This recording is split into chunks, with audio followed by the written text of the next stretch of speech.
Hello there. Are you Cairns? What do you want?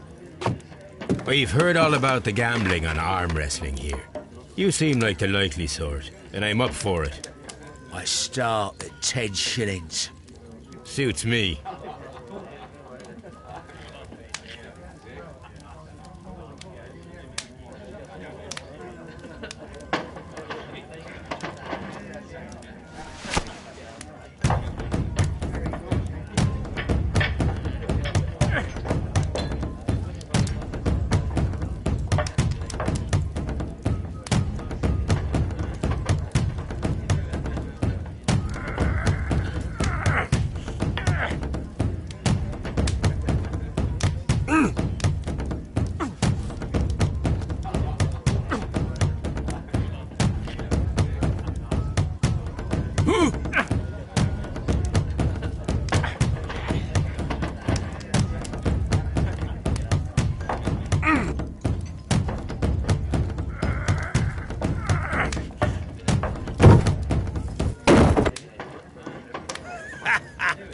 That's the arm that killed 100 whales.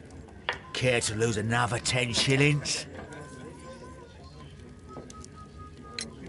I'm ready to try again. Fine. If you want me to take all your money, no problem with that.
I'm ready to try again.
You were lucky.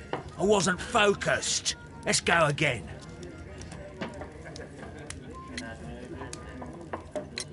Ah, I've had enough. You're too strong. Come back later, when you can use your arms again.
I'm ready to try again.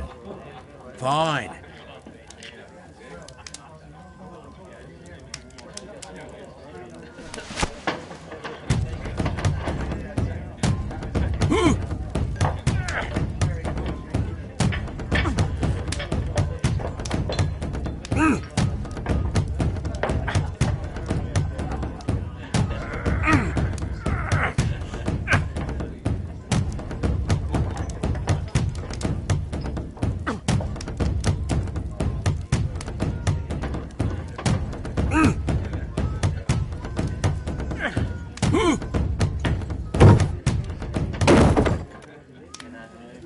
Well, good for you, I reckon. You're stronger than you look. Here's your 10 shillings. I'd like to buy you a drink. Good winner as well. That's good. Let's have a drink.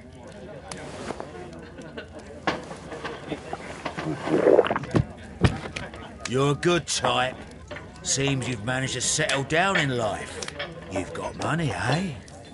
Not all that much. Oh, well. At least you're not as poor as me.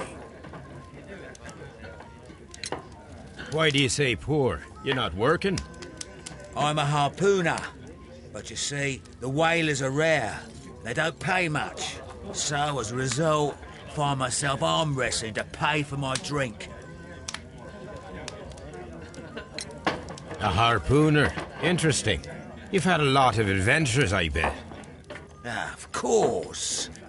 It's been a dozen years since I've sailed. I've seen everything. Old Wallace, damn Black Peter, Great Roger. We sailed to the Cape of Good Hope. Black Peter, you say? I've heard rumours about that one. He was the worst of them all. He was a liar and violent too. Swinging those fists of his around. He was a tyrant and not much of a captain. At least, not as good as Great Roger. I see. Yes. I was told terrible tales about Black Peter. But you ain't heard the worst. Tell me, and let's have another drink. It was in 1883 that it happened. The August of that year. Peter Carey was captain of the Sea Unicorn, and I was a spare harpooner. We were coming out of the ice pack on our way home. One evening, we saw a little craft that had been blown north. There was only one man on her, and he wasn't a sailor. The crew must have thought that she'd foundered, and they made for the Norwegian coast in the dinghy. I guess they all drowned. We took the man on board. And who was he? I don't know. During the crossing, he and the skipper enjoyed some long talks. His baggage was just a tin box. That's strange enough. Aye. Even stranger was that on the second night, he disappeared. Nobody knew what happened to him. And of course, Nobody could ask Black Peter about it. You know what happened, don't you?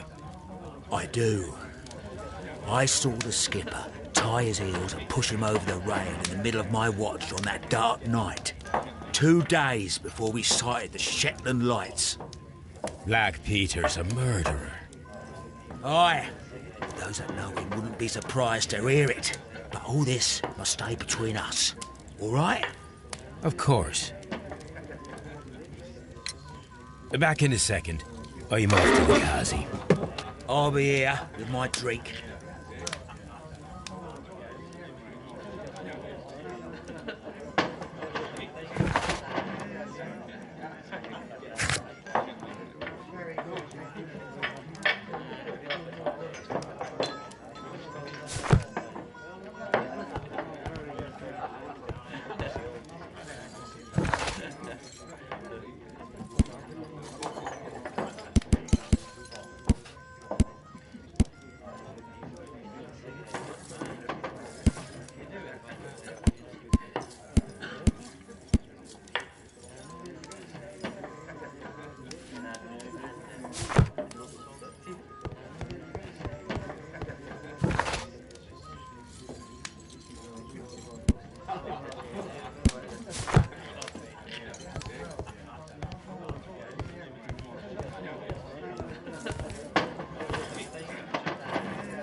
Here it is.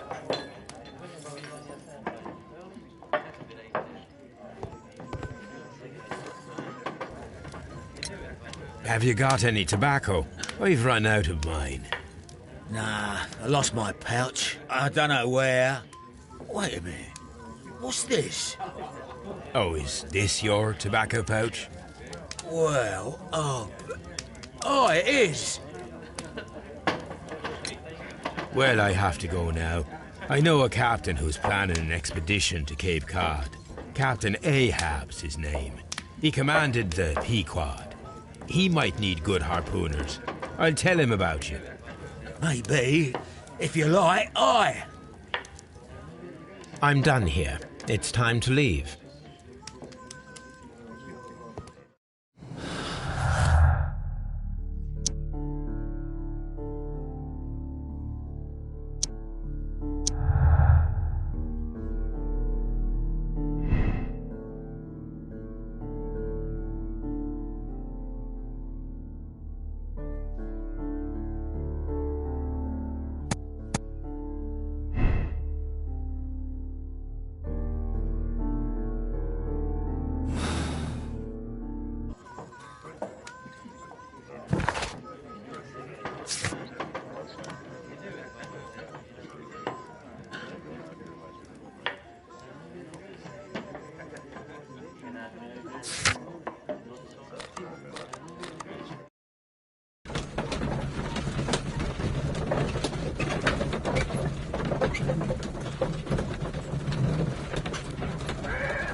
What am I doing here? I've done nothing wrong. I'm not saying another word.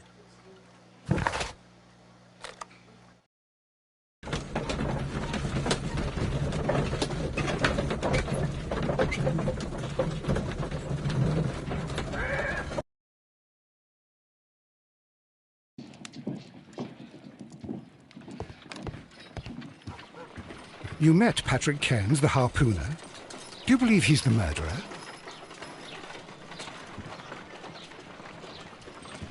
Brave Toby. The best...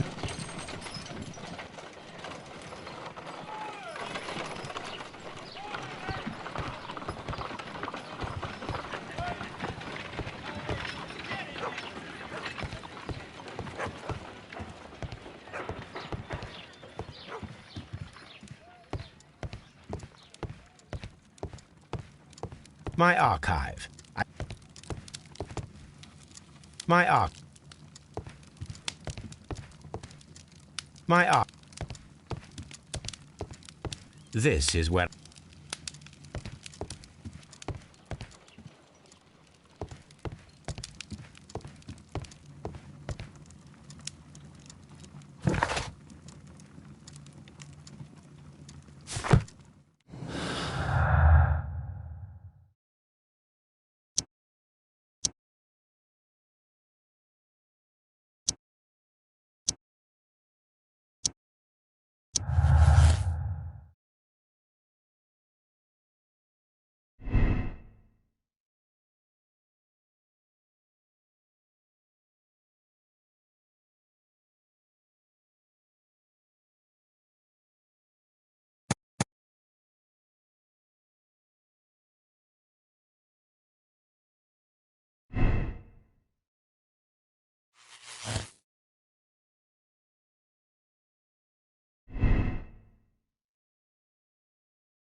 The case is solved.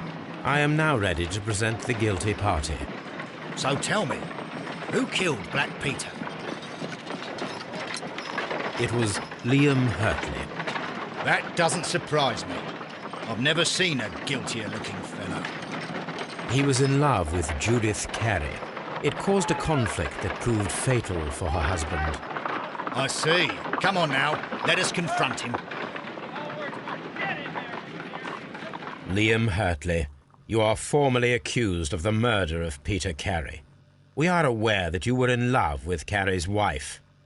He was a violent and irascible man. He needed to be eliminated. You had no qualms. But that's absurd. I'm innocent. Well, we caught you, lad. The case is resolved, Inspector. I shall return to Baker Street. Very well, Mr. Holmes. Goodbye for now.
Leave me alone.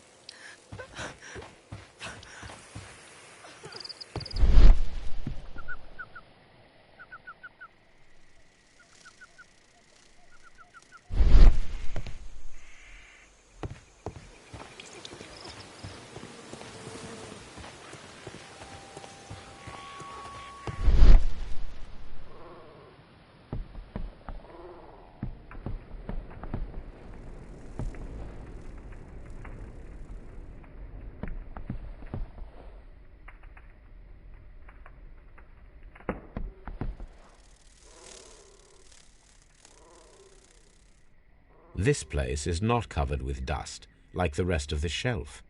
An object was taken from here. It was larger than a book, a box or a small chest, perhaps.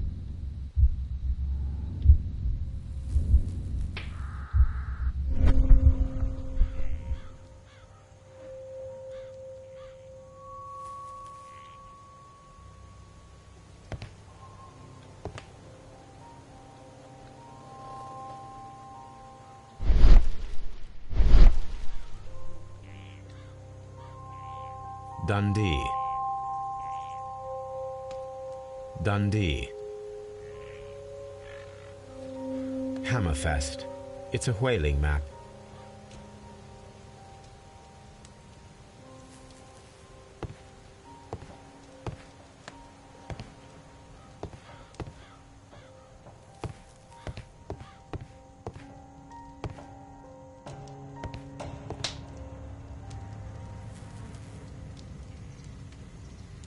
Old navigation instruments, nothing interesting.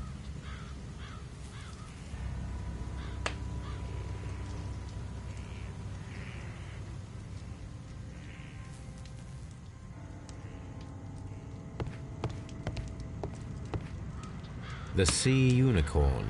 She was the ship that Peter Carey commanded.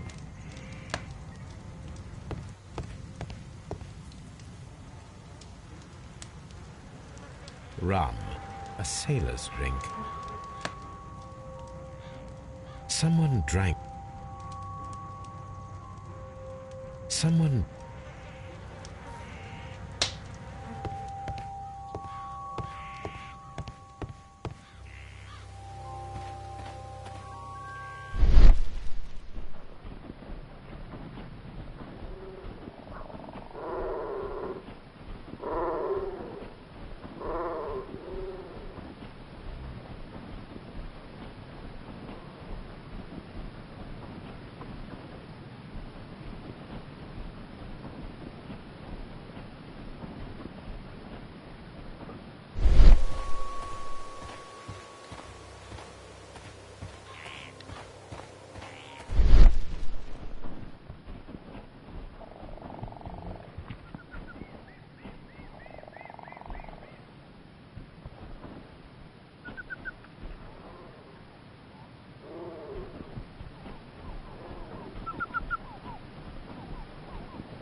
Mr. Holmes?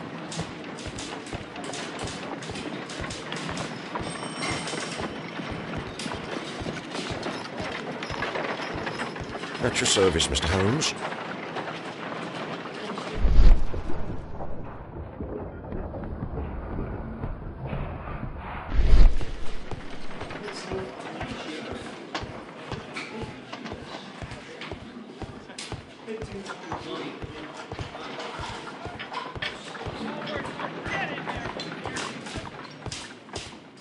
Mr. Holmes?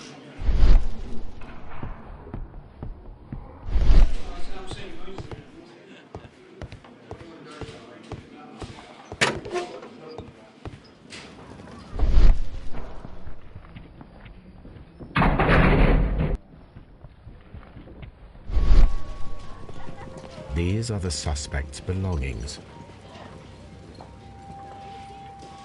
I wonder if these are connected.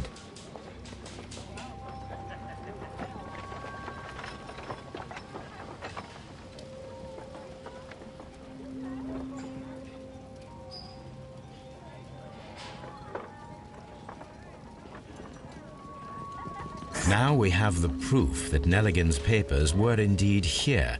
It seems that they have vanished, however.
Good afternoon. I must be at the wrong address. I'd like to speak with a ship's captain, Captain Ahab. Is that you?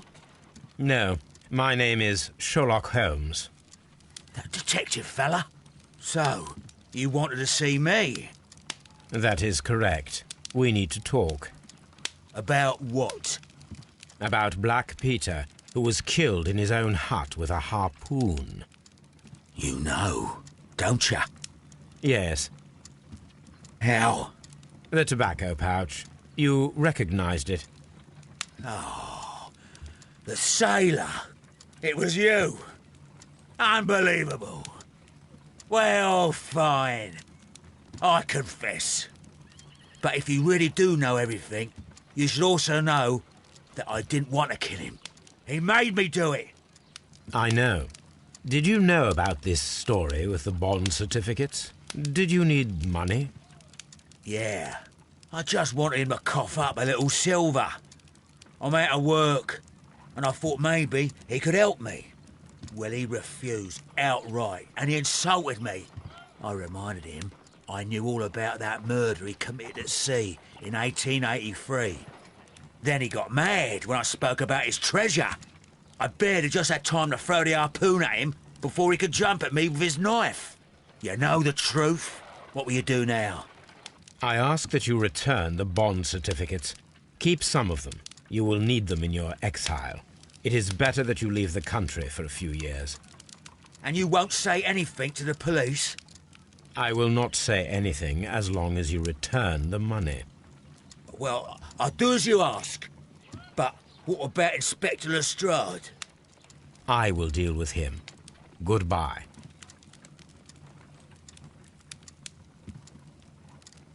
It's good that you asked me to come, Mr. Holmes. We do need to talk. About what? What do you mean? Our case, Mr. Holmes. You sent me a message via your little thug, His name is Wiggins, Inspector. telling me that the case is solved.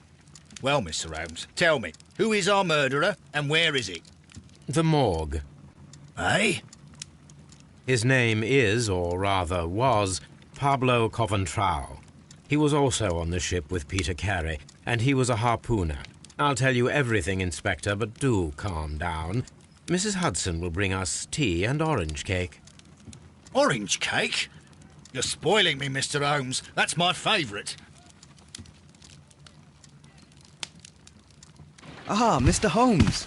Inspector Lestrade told me that I should thank you for clearing my name. He also said that you were waiting for me here. I came as fast as I could. I cannot thank you enough. It is all because of you that this nightmare is finally over. I believe that this belongs to you. My father's securities. Incredible! But how did you get them? It would take far too long to explain. Tell me. This is extraordinary. You are a genius. Then that may serve as an explanation. Goodbye, Mr. Nelligan, and good luck. Goodbye, Mr. Holmes. And thank you. 1,000 times thank you.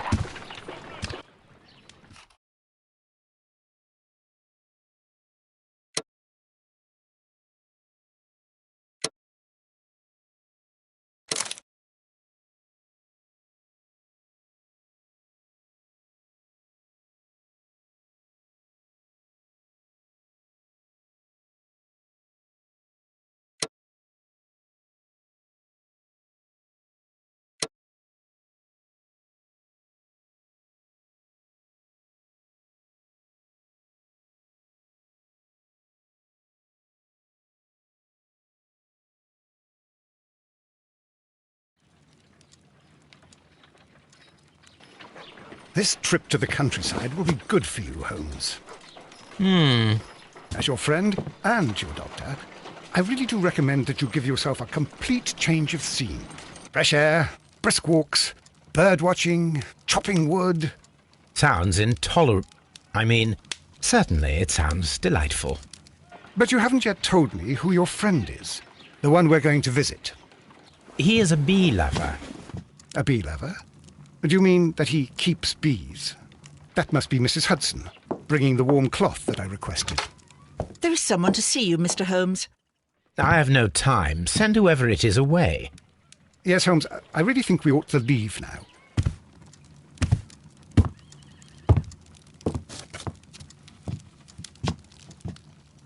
Mycroft. Sherlock. Oh, Mr. Holmes? Perhaps you don't remember me. I'm Dr. Watson. We met at the Diogenes Club a few years ago. I documented our encounter in a short story I gave the title The Greek Interpreter. He does remember you, Watson. My brother remembers everything, and that is why he is so valuable to the government. We are about to depart for the train station. I know. You know? Sherlock, I need your help. There are people who presently threaten both our country and the Crown itself. You must help us with those methods of yours. Need? Help? Those are not words I would readily associate with you, Mycroft. I wrote you a letter, but you did not reply. And this is not about politics. It's about people. People similar to those whom you pretend to defend in your petty detective affairs. Everything is about politics with you, Mycroft. I'm not interested. Have some of your agents, your spies, or worse, undertake this job of yours. You are defending your people, and they have little to do with the people I choose to help, I can assure you. That's the point. You think exactly as they do. Who are they? The Merry Men. He is talking about the Merry Men, a band of idealistic terrorists. Sherlock, do please think about it. They are planning something diabolical. Your country needs you. You need me, Mycroft, and you are not the country, although if your waistline expands very much further. Mrs. Hudson, tea will not be necessary. Dr. Watson, the train conductor, Mr. Parker, is aware that you will be 7 minutes late. You are in the 4th car. The train will be waiting for you. Sherlock, enjoy your time in Staffordshire. And do, please, at least write to me on your return.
This is where I keep my post. Holmes, please call a cab while I pack my suitcase. We shall be late for the train.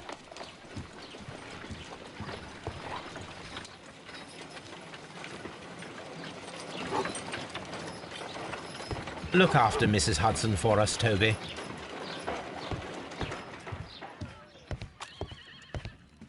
Watson, I'll hold a cab for us. We leave in 5 minutes for the station.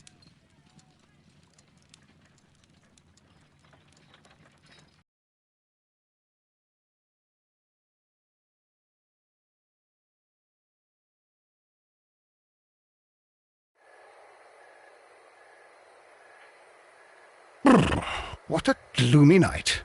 It was warmer inside the waiting hall.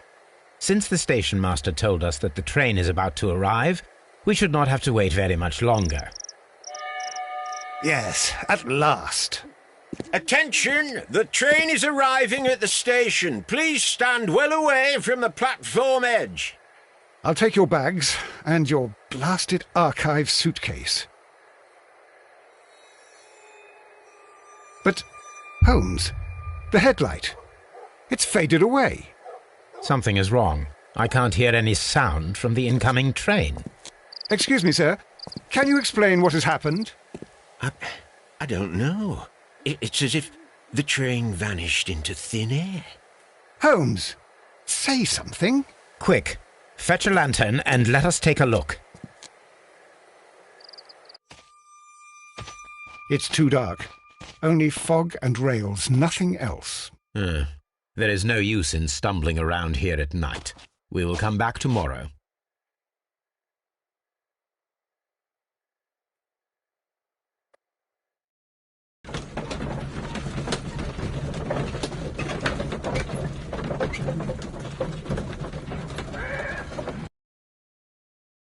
Well, here we are again at Evesham Station.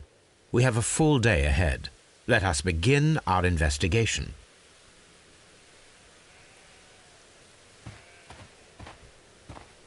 This suitcase contains my archives. We can consult with it if needed. It is fortunate. Trains can't just vanish without leaving a trace. It isn't possible. Is it, Holmes?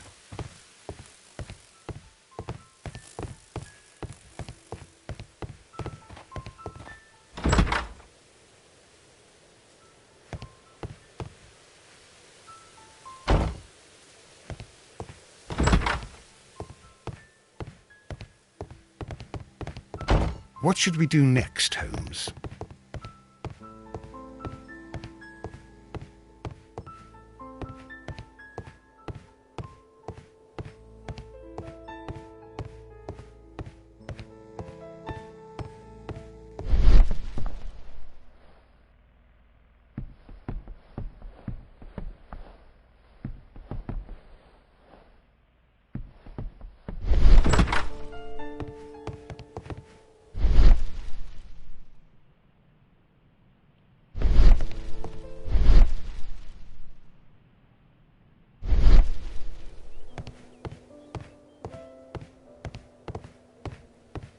First of all, let us examine the area where the train disappeared.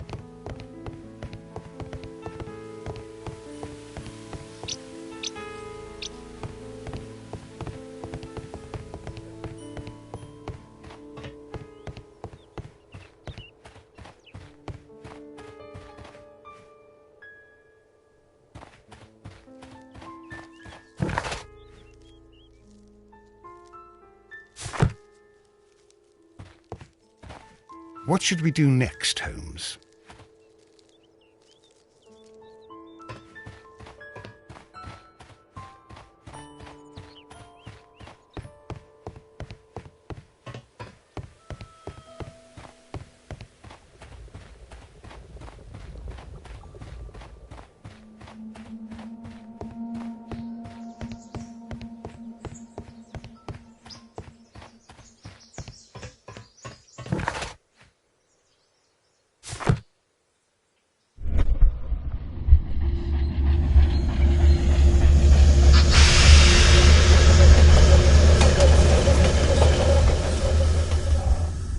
This is the place where we saw the train vanish last night.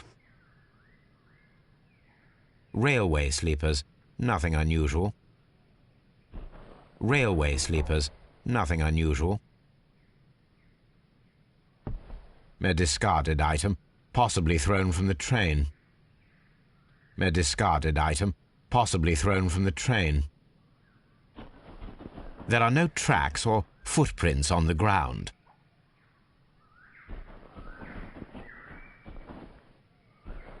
The rails have not been touched. There's nothing unusual here. There are no signs to indicate that the train ran off the track, nor are there any other traces. There is nothing whatsoever. There are no clues. But then, a negative result is also a result. Oh, I see what you're getting at. No clues, and you're smiling. Yes, Watson, I do smile on occasion. This mystery appears very promising. This investigation won't be simple. We shall require a map of the region.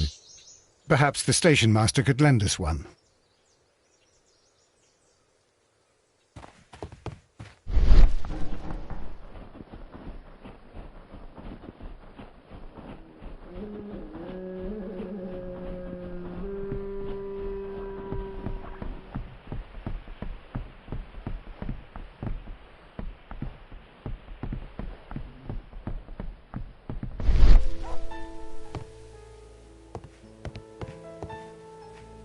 Good morning. Allow me to introduce myself. My name is Sherlock Holmes, and this is my friend and colleague, Dr. Watson.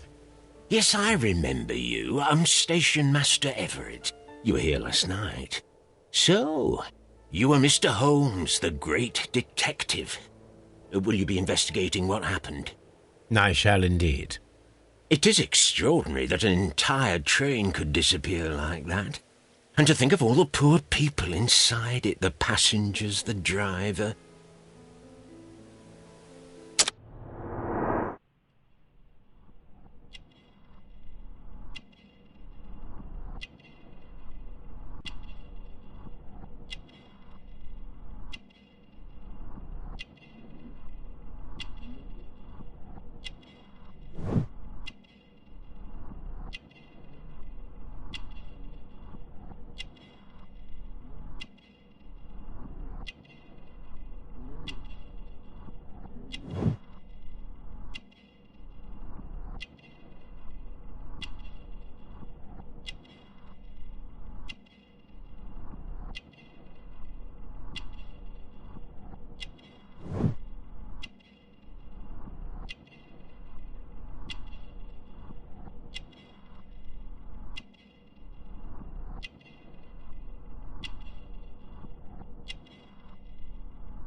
Could you please give us any details about the train?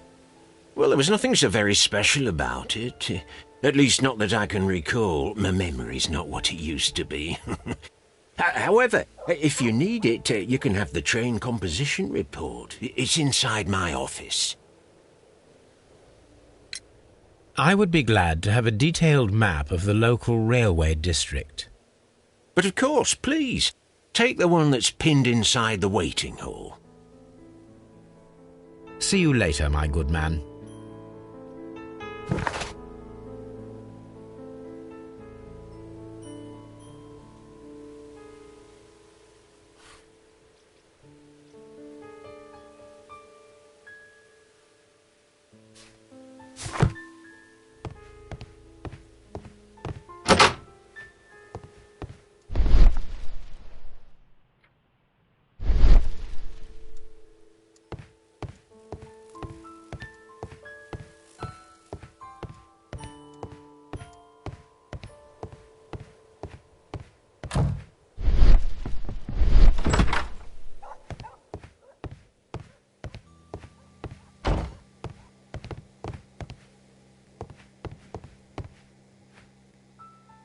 This map will be useful.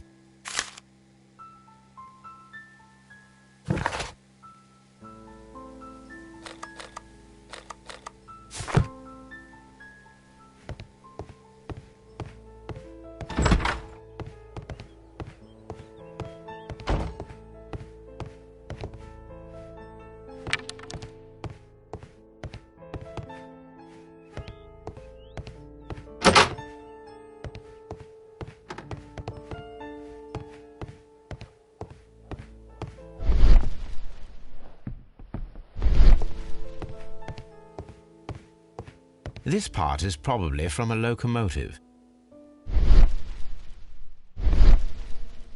This part is...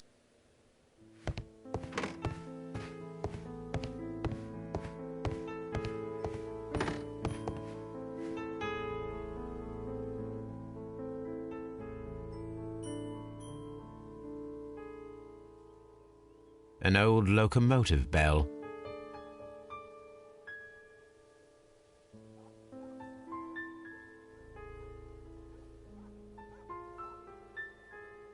This part is probably from a locomotive. This place serves as a storage area for the station.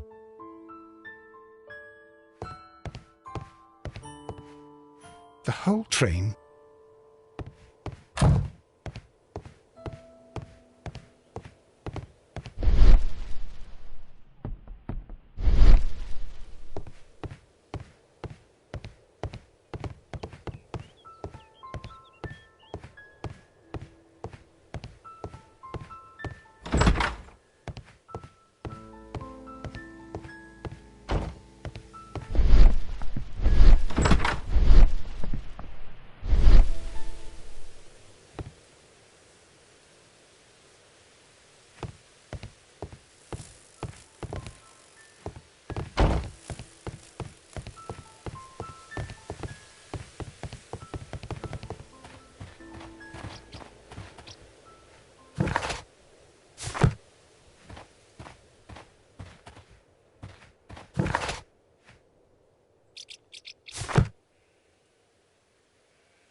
A new telegram. I think we should meet this Mr. Robinson.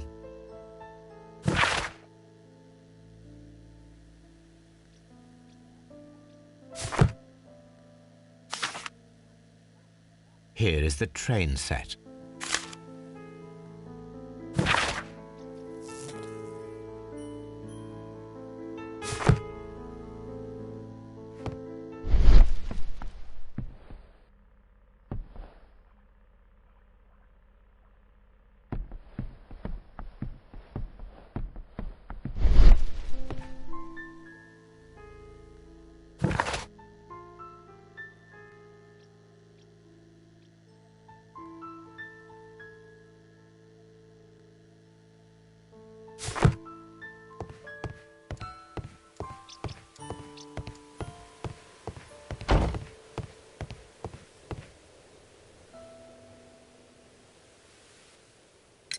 According to the train composition report, there was a special wagon. What does that entail? That's a highly secure car, ordered by a private party. It is generally to carry something of value. Those wagons have iron walls, you know, without any windows, and they're fitted with a complex key lock. That is important information. Do you know what was inside this particular wagon? Certainly not. No, that's private. And it's not my responsibility to allot the wagons to whoever. Was there anything exceptional about any of the passengers aboard the train? What do you mean? Like officials? I wouldn't know. Oh, but now that you mention it, yes, there was something. There was a message from Bridlington station saying that the train had been delayed because of an issue with the passengers. But what kind of problem that they didn't say? That is interesting. You mentioned a problem at Bridlington Station. I should like to visit this station. Could you mark it on the local map? Of course. It's a suburban railway station. You might take a cab there. See you later, my good man.